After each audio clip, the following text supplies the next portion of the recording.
Hello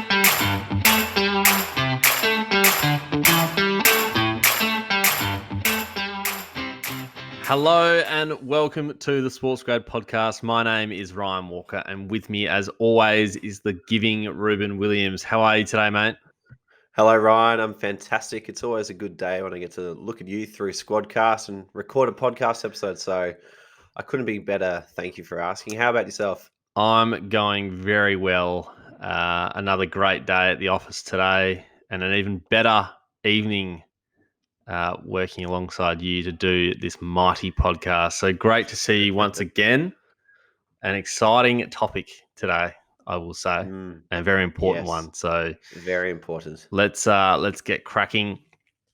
As usual at Deakin University, every single course is backed by industry experts, so you can be confident that you're going to get the job you want with a degree that employers want. Deakin University, progressive real-world learning. Nicely done. This show is also brought to you by our good friends at Sports Where I Am. Give yourself a memorable summer to look forward to and head to www.sportswhereiam.com to find all your favorite sports. Plus, use the code SportsGrad for 5% off all your tickets. If you want to learn more about us, who we are, or you want to ask us a few questions, feel free to connect with us on LinkedIn. You can find a link to do so in the show notes. Now, Rubinho, what are we talking about today? Ryan, you mentioned at the start it's a very important topic. We're talking about 4 steps to effectively ask for feedback. Now, feedback is extremely important, but it's not always easy to get hold of and it's not always comfortable to ask to receive. So we're going to walk you through it. But as per the SportsGrad method, if you want to get a job, Ryan, it's all about how well you can present your capability to do the job and your potential to do it better than anybody else. Now, one of the important things that makes up your capability is your technical skills. And you have to be smart and you have to have skills to do a job. You can't get away with not being intelligent. So you've got to build up your capacity. And if you want to get smarter, if you want to build skill, people often think that it's just about putting in the time. Now, Ryan, I'm here to say it's not about putting in the time. You can put in a lot of time and get absolutely nowhere. It's about putting in iterations and making changes along the way to the things that you do so that you constantly get better. And every time you get feedback on something you do, that's when you make an iteration and that's when learning occurs.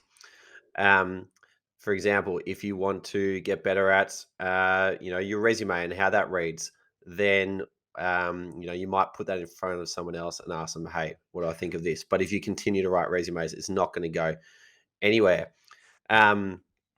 So if you want to increase your capability to do anything, whether it's resumes you need help with, whether it's your interview you need help with, whether you just need to do the job at work that you've been assigned better, feedback is the most important part of that.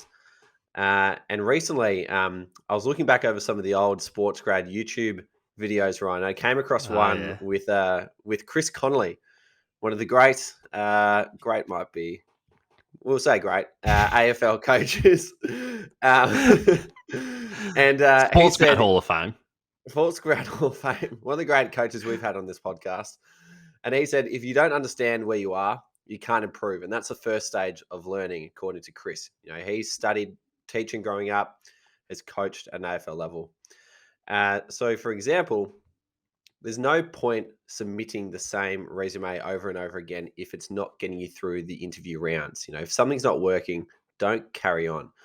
And one of my former and earliest coaching clients is a great example of this. Shiv Ranjit, you might have heard us tell this story before. He famously submitted 250 resumes in a year, Ryan, and barely made a change to it during that time at all. That's a lot of resumes. It's a lot of resumes. It's a lot of time. And I'm glad that we can laugh about this now. And Shiv would be happy for us telling this story because he's in an excellent spot. But when we started working together, firstly, he reconstructed the whole thing. And then he would come to me and ask for feedback on specific parts until the whole thing was pretty schmick, pretty clean, and it was ready to go. And since then, he's picked up roles at Cricket Australia, sports host, and now is working full-time at Softball New South Wales, where he's just been a part of the squad that's gone over to Tokyo. He didn't go with the team, but they held all the events and sent the team off in New South Wales. So he's been able to have this Olympic experience in his current job. But he only got there because he asked for feedback along the way and he was prepared to make iterations. He's done 250 resumes and got nowhere. Then he started to make changes and now he's landing in a safe spot. So feedback could not be more important because you're not going to get better with time. You're going to get better with iterations. So to get more iterations, to get more feedback, here's how to do it. When you're asking someone else for feedback, step number one is do it immediately, because if you want to get good feedback, accuracy is important. If you're asking for feedback and the feedback is wrong, then that isn't going to help you. And the best way to get accurate feedback is to ask immediately. Step number two is to make it safe for that person to give you feedback, because it can be an awkward thing trying to tell someone some harsh news or something pretty hard. So, for example, I might come to you, Ryan, and I might say, "Hey, Ryan, I really value your honest opinion. Would you be willing to give me feedback on X, Y, Z?" And hopefully, with that statement, I've kind of, You've reassured me. I've just reassured you. I've disarmed that. I'm not going to bite back in case you say something I don't like to hear. I'm just trying to make it a safe space. Then step number three is make it specific, because if you're too general, then you're going to make it a hard time for someone to say what you need to improve on. But if you're specific, then it gives them a very narrow thing to focus on and give you better and more accurate feedback. So I might say to you, Ryan, I'd love to know what you think about the way I talk about my experience volunteering at St. Mary's Salesian Football Club. When I talk about this experience, do you think I demonstrate my initiative well enough, or is there more that I could share? So I'm very specifically asking within the confines of one example on my resume, when I talk about it in an interview, does it display enough initiative? And from that, I can either go away and dial up the initiative or be happy with where it's at based on what you've told me. And then step number 4 is listen and learn, take it on board, be appreciative of the information you're receiving, because it is absolute gold to get feedback. Go and make the changes and then come back and report to that person, on the changes you've made and the results of those changes, because then you're going to make that person feel a lot more comfortable to give more feedback in the future. Ryan, if you said to me, actually, Ruben, you probably could have done more to share your initiative in the work that you did on social media at your club. I reckon you could talk about that more.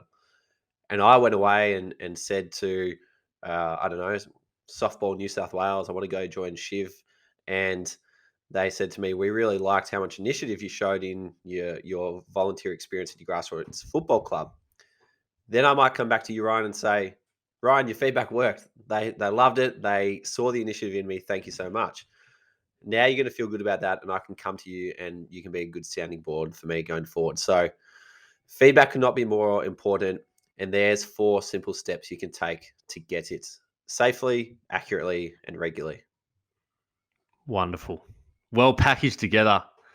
I might add as well, it's good when you get feedback, it's important that you actually take it on, because I reckon one of the worst things could be if you go ask someone for feedback and then you just basically turn around and do the exact opposite thing to what they said, because you've essentially just burnt the bridge of feedback there. Like, yeah, when you go back to them and ask them again, they're probably just going to be like, well, what's the point? He didn't do it last time. So I think that's probably a crucial point in there as well. Yeah, absolutely. If you think it's warranted, but it's a fine line. Anyway, well done, mate. Thank you very much for that. And thanks for listening. We'll see you next time.